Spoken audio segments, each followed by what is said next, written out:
సింహానికి వైద్యం.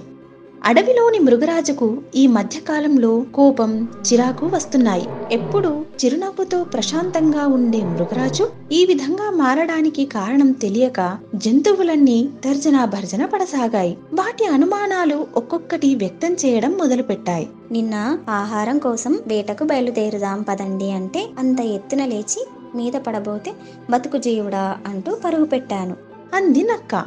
అప్పుడు ఏనుగు ఎప్పుడూ నీది తిండి గొడవే, ఏ సమస్యతో బాధపడుతుందో ఏమో అంటూ సానుభూతితో మాట్లాడింది. వెంటనే జింక మృగరాజు ఆరోగ్యంగా ఉంటేనే అడవి బాగుంటుంది. వేటగాళ్ళు అడవి వైపు కన్నెత్తి చూడటానికే భయపడతారు అని చెప్పింది.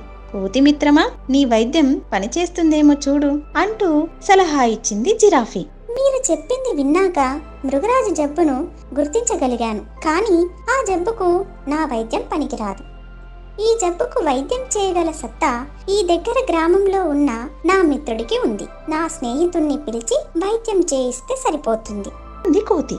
అప్పుడు నక్క ఎవరిని దగ్గరకు రానివ్వని మృగరాజును ఒప్పించడం ఎలా సందేహపడుతూ అడిగింది. ముందు నా మిత్రుణ్ణి పిలుచుకొస్తాను. మృగరాజు ఆదమర్చి ఉన్నప్పుడు వైద్యం చేయమని చెబుతాను అంది కోతి. వెంటనే ఎలుగుబంటి తిండి లేక నీరసించిపోతున్న మృగరాజును చూస్తుంటే చాలేస్తుంది. ఎప్పుడూ ఆదమర్చే ఉంటుంది. ఈ స్థితిలో నీ మిత్రుడితో వైద్యం చేయించడం సులభమే అంది. మర్నాడు బయలుదేరిన కోతి ఒక గాడిదను వెంటేసుకు వచ్చింది. తన మిత్రుడంటూ పరిచయం చేసింది.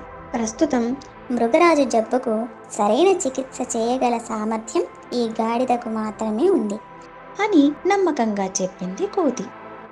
కోతి నెమ్మదిగా గాడిదను సింహం ఉండే గుహ దగ్గరకు తీసుకుపోయింది. అంతవరకు సింహాన్ని చూసి ఎరుగని గాడిద దాన్ని చూడగానే భయపడింది. మిత్రమా, నీ ప్రాణానికి ఎటువంటి ప్రమాదము లేదు. నీరసంతో ఉన్న మృగరాజు నిన్ను ఏమీ చేయలేదు. ఒకసారి నేను మీ గ్రామానికి వచ్చినప్పుడు నువ్వు కుక్కతో అన్న మాటలు గుర్తు తెచ్చుకో. ఆడిన మాట తప్పరాదు అంటూ ధైర్యాన్ని నూరిపోసింది కోతి. మిగిలిన జంతువులు ఇక ప్రారంభించు. మృగరాజు బాధను చూడలేకపోతున్నాం. కోతి చెప్పినట్టు అంతా నీ వెనుక ఉంటాం, అభయమిచ్చినట్టు మాట్లాడాయి. గాడిదకు ధైర్యం వచ్చింది. గాడిద చేయబోయే వైద్యం గురించి మిగిలిన జంతువులన్నీ ఆసక్తిగా ఎదురు చూడసాగాయి. గాడిద వెనకకు తిరిగి సింహం మూతి మీద ఒక తన్ను తన్ని వెంటనే పరుగు తీసింది. సింహం నోటి నుంచి రక్తంతో పాటు ఒక దంతం కూడా బయటకు వచ్చింది.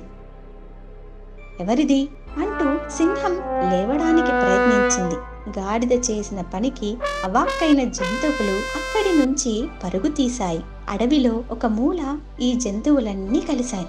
ఒసే తిక్కల కోతి, మొత్తానికి గాడిదతో గొప్ప వైద్యం చేయించావు అంటూ భయంతో వణికిపోసాగాయి. మీరేం భయపడవద్దు. రేపు మృగరాజే మనల్ని వెతుక్కుంటూ వచ్చి మెచ్చుకుంటుంది చూడండి అని చెప్పింది కోతి. చాలు చాలు ఈ మాటలు. వైద్యం అని చెప్పి మూతి మీద తన్నిస్తావా? అవమానంతో కుంగిపోయిన మృగరాజు మాత్రం నా అంతు చూడక తప్పదు అంటూ కూని రాగాలు తీసింది నక్క. జంతువులన్నీ కోతిని తప్పు పట్టాయి. తెల్లారింది. సింహం వేటకు బయలుదేరింది. దొరికింది తిని కనిపించిన జంతువులను కుశల ప్రశ్నలు వేస్తూ పలకరించింది. మృగరాజా, నిన్నటి సంఘటనలో మిమ్మల్ని చూసి బాధపడ్డాం.